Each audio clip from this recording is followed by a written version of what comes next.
अपने दम पर कांग्रेस पार्टी ने जिन 2 राज्यों में बम्पर जीत हासिल की थी, वो राज्य अब कांग्रेस के हाथ से फिसलते जा रहे हैं, क्योंकि कांग्रेस की नीयत नेक नहीं लगती। कांग्रेस का चाल चेहरा चरित्र क्या है वो हमने लोकसभा चुनाव में तो देखा ही था, लेकिन वो भी कांग्रेस का असली चेहरा नहीं था। लोकसभा चुनाव से पहले जो कई राज्यों में विधानसभा चुनाव हुए थे, उनमें भी जो कांग्रेस की रणनीति देखने को मिली थी, वो भी देश के विकास के परिप्रेक्ष्य में देखें तो न्यायोचित नहीं दिखती। यही कारण है कि कांग्रेस के हाथ से हिमाचल और कर्नाटक निकलने वाले हैं, क्योंकि यहाँ की सरकारों के पास राज्यों के चलाने के लिए पैसा नहीं है। फ्री की रेवड़ियों का बाजार सजाकर कांग्रेस ने इन दोनों राज्यों में सरकार तो बना ली, लेकिन इन दोनों ही राज्यों की सरकारों के पास सरकार को चलाने के लिए भी पैसा नहीं है। विकास तो दूर की कौड़ी है, कर्ज चुकाने के लिए भी कर्ज लेना पड़ रहा है। और यही कारण है कि फ्री की जो दुकान सजाई थी, उसका शटर अब बंद होने लगा है, सरकार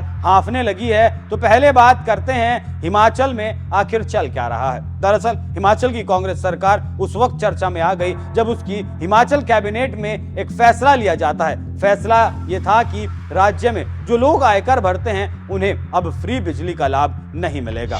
हिमाचल सरकार के मुताबिक वो लोगों को 125 यूनिट बिजली फ्री देती थी, लेकिन जो लोग सरकार के खजाने को भरते हैं, उन्हें ही फ्री का लाभ लेने से वंचित रखा जाएगा। कांग्रेस के इस फैसले के पीछे राज्य की धरातल में जाती हुई अर्थव्यवस्था है। राज्य के पास बिजली कर्मचारियों को देने के लिए भी पैसे नहीं बचे। राज्य में 14 लाख परिवारों को यह लाभ दिया जाता था, जिसका दायरा अब घटा दिया गया है। हालांकि कांग्रेस ने विधानसभा चुनाव में 300 यूनिट फ्री बिजली देने का वादा किया था, लेकिन सरकार ऐसा करने की हालत में नहीं है।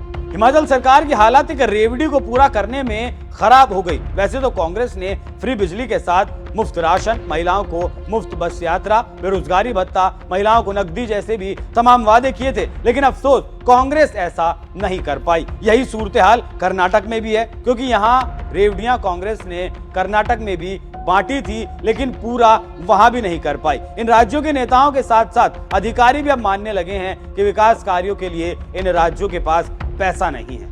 हिमाचल के आंकड़ों पर अगर नजर डालें तो वो डराने वाले हैं। हिमाचल सरकार पर फिलहाल 88,000 करोड़ का कर्ज है। पिछले 1.5 साल में हिमाचल ने 19,000 करोड़ का कर्ज लिया। राज्य का कर्ज उसकी जीडीपी का 40% से ज्यादा हो चुका है। उसका राजकोषीय घाटा भी जीडीपी के 5% के ऊपर है, जबकि नियमों के मुताबिक किसी भी राज्य का कर्ज जीडीपी का 20%, जबकि राजकोषीय घाटा 3% से ज्यादा नहीं होना चाहिए।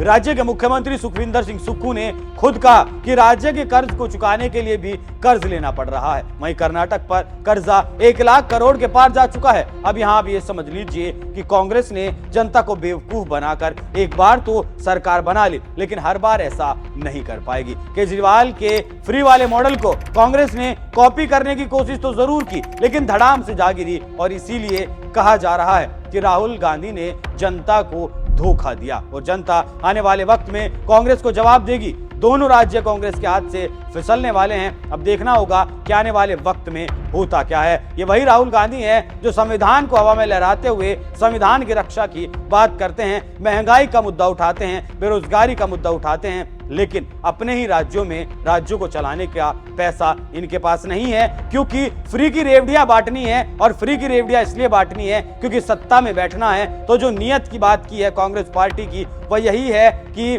भाड़ में जाए जनता, अपना काम बनता। मतलब इन्हें सत्ता चाहिए, वोट चाहिए, जनता का विकास हो या ना हो। अब देखना होगा कि आने वाले चुनावों में, आने वाले वक्त में जनता क्या फैसला लेती है। क्या वाकई में कांग्रेस अपने ही जाल में फंसने वाली है? क्या राहुल की पैंतरेबाजी उन्हें ही भारी पड़ने वाली है? वैसे आपको क्या लगता है? क्या कांग्रेस ने अपने ही पैरों पर कुल्हाड़ी मार ली है? अपनी राय हमें कमेंट कर जरूर बताएं। नमस्कार।